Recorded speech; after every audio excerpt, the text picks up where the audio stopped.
عام جو ایک بندہ ہے وہ یہ سوچتا ہے کہ یار اتنی بڑی شخصیت اور واقعی قابل تقلید اس دور میں عقائد کے حوالے سے اور دیگر معمولات اہل سنت کو سمجھنے کے حوالے سے، تو بندہ سوچتا ہے کہ ہاں یار مجھے فکر رضا پہ رہنا ہے۔ علماء سے بھی ہم سنتے ہیں کہ بھائی افکار رضا، فکر اعلیٰ حضرت۔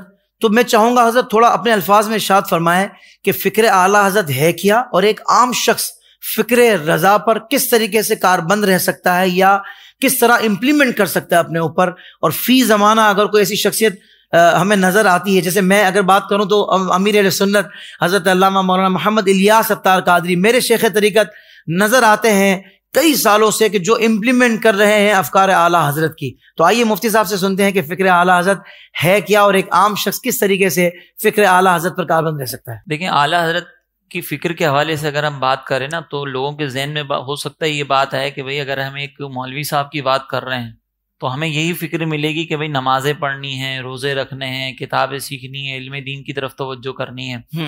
تو اعلیٰ حضرت کی فکر اتنی محدود نہیں تھی۔ بہت اچھا۔ اعلیٰ حضرت نے جو فکر دی ہے نا وہ دین کے اعتبار سے بھی دی ہے، لیکن ساتھ ساتھ یہ بھی بتایا ہے کہ دنیاوی طور پر ایک مسلمان کیسے ترقی کر سکتا ہے۔ شروع عقیدے سے کیا۔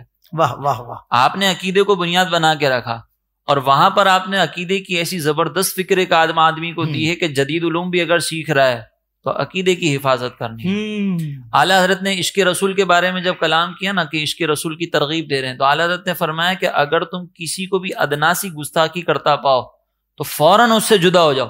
بہت اچھا۔ اور اس کو ایسے اپنی زندگی سے نکال دو جیسے دودھ سے مکھی کو نکال دیتے ہیں۔ پھر چاہے وہ تمہارا شیخ ہو، تمہارا پیر ہو، تمہارا استاد ہو، تمہارے والد ہوں، تمہارے بھائی ہوں، کوئی کیسا ہی دوست ہو، لیکن اگر اس کے دل میں عشق رسول نہیں ہے تو بس اس سے تمہارا کوئی تعلق نہیں۔ اس میں پیر بھی آ گئے، شیخ بھی آ گئے، سب کچھ آ گیا کہ وہ پیر ہی نہیں ہے۔ اور ساتھ میں اعلیٰ حضرت سے پوچھا گیا کہ بھئی انگریزی کی تعلیم ہم حاصل کریں یا نہ کریں، تو اعلیٰ حضرت نے فرمایا کہ اگر وہ تعلیم مفاسدات سے ورا ہو، اس سے خالی ہو، تو پھر حاصل کرنے میں کوئی حرج نہیں۔ صحیح۔ اچھا، اس دور کے مفاسد کیا تھے؟ اس انگریزی تعلیم کے اندر جو نا ساتھ ساتھ الہاد بھی آ رہا تھا۔ علامہ اقبال نے کہا تھا نا کہ ہم تو یہ چاہتے تھے کہ تعلیم ہمارے پاس آ جائے، تو علامہ اقبال کہتے ہیں کہ کیا معلوم تھا کہ الہاد بھی چلا آئے گا ساتھ۔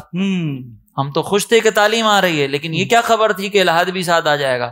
تو اعلیٰ حضرت نے اشارہ کر دیا کہ بھائی جب انگریزی تعلیم حاصل کر رہے ہو نا تو دیکھ لینا کہ الہاد تو تمہارے ساتھ نہیں آ رہا، جی، تمہارے اخلاقیات پہ تو اثر نہیں پڑ رہا۔ صحیح۔ اگر ایسا ہے تو پھر تعلیم حاصل کر لو۔ تو پہلے تو اخلاقیات کی سوچ دے دی کہ اخلاقیات پہ کمپرومائز نہیں کرنا، عقائد پہ کمپرومائز نہیں کرنا، اپنے نظریات پہ کمپرومائز نہیں کرنا۔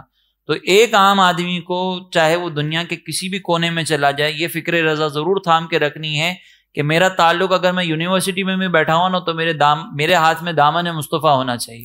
واہ واہ واہ، تو وہ کامیاب ہے۔ سبحان اللہ۔ پھر وہ فزکس بھی پڑھ رہا ہوگا نا تو وہ وہی رنگ نظر آئے گا جو رضوی رنگ ہے۔ کیا پھر وہ میتھس بھی پڑھ رہا ہوگا نا تو رضوی رنگ نظر آئے گا۔ واہ واہ واہ۔ پھر دوسری بات، اعلیٰ حضرت امام اہل سنت نے جو نا مبلغین کو فرمائی، مبلغ کے بارے میں اعلیٰ حضرت نے فرمایا کہ بھائی تم مبلغ ہو، تمہیں معاشرے کے اندر ایک انقلاب پیدا کرنا ہے، تمہیں معاشرے کے اندر لوگوں کا سدھار کرنا ہے، تو تم اس بات پر توجہ کرو کہ تمہارا کوئی عمل ایسا نہیں ہونا چاہیے کہ جس کی وجہ سے لوگ دین سے متنفر ہو جائیں۔ اور کیا نفیس بات اعلیٰ حضرت نے یہاں پہ فرمائی۔ اعلیٰ حضرت نے فرمایا کہ لوگوں میں جو رائج چیز ہے نا، جو میں نے پیچھے بھی ذکر کیا تھا کہ عرف کو جانا جائے، تو اعلیٰ حضرت نے ایک مبلغ کو بھی یہ تلقین کی کہ اگر لوگوں میں ایک چیز مروج ہے اور اس میں شریعت کی کوئی خلاف ورزی نہیں ہے تو پھر بلا وجہ ان کو ٹوکا نہ جائے، ان کو کرنے دیا جائے۔ بہت اچھے۔ کیونکہ اس میں شریعت کی کوئی خلاف ورزی نہیں ہے، مزاج کی خلاف ورزی نہیں جا رہی۔ تو یہ اعلیٰ حضرت نے ایک عام مبلغ کو سمجھا دیا کہ دین کو اختیار کرو، دین کی تبلیغ ضرور کرو، لیکن لوگوں کو دین سے متنفر نہ کرو، اپنی انفرادیت نہ جگاؤ۔ پھر اعلیٰ حضرت سے پوچھا گیا مسلمان بڑے جو ہے نا وہ تنگی کا شکار ہیں، کیا کریں، مسلمان کس طریقے سے چلیں؟ تو اعلیٰ حضرت نے فرمایا کہ مسلمان جو ہے نا وہ جو تنگی کا شکار ہیں، ان کی اپنی کچھ وجوہات ہیں۔ اگر مسلمان نوکری نہ کرتے اور تجارت کرتے، اپنی صنعتیں لگاتے، تو مسلمان جو ہے وہ کسی انگریز کی غلامی نہ کر رہے ہوتے تو مسلمان ترقی کر لیتے۔ پھر اعلیٰ حضرت نے فرمایا کہ انگریزوں نے بینک قائم کیا ہے تو مسلمانوں نے ایسا کیوں نہیں کیا؟ کہ آج ہم اسلامک بینک کی بات کر رہے ہیں تو اعلیٰ حضرت نے اس وقت تصور دیا تھا ہمیں کہ مسلمانوں کا اپنا ایک مروجہ اسلامک بینک ہونا چاہیے جو سود سے پاک ہو، سسٹم ہی اپنا ہوگا۔ ہاں، تجارت جو ہے وہ ضروری نہیں کہ نفع جو ہے وہ سود کے ذریعے حاصل کیا جاتا ہو، نفع کمانے کے بہت سارے طریقے ہیں، ایسا ہی اعلیٰ حضرت نے وہ بھی بیان فرمائے مختلف جگہوں پر۔ تو اسلامک بینک کا ایک تصور دے دیا اعلیٰ حضرت نے۔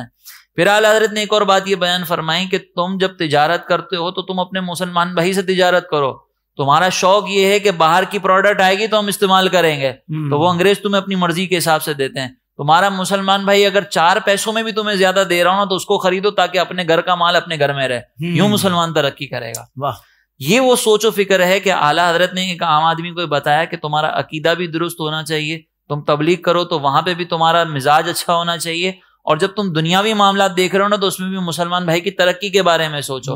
یہ چیزیں اگر اپناؤ گے تو پھر تمہارا دین بھی ترقی کرے گا، تمہاری دنیاوی بھی ترقی ہوگی۔